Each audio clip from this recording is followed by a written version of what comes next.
O ayan na mga katropa, gumagawa na naman ako ng pipino, carrots, mansanas, kalamansi sa 5 pirasong bawang mga katropa. O ayan, i-blend ko na naman mga katropa. Ang inom niya bago kumain.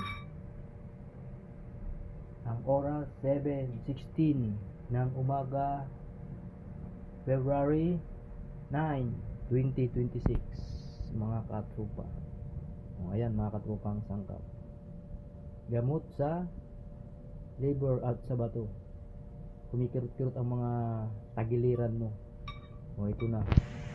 Ayan na ang lunas sa iyong karamdaman.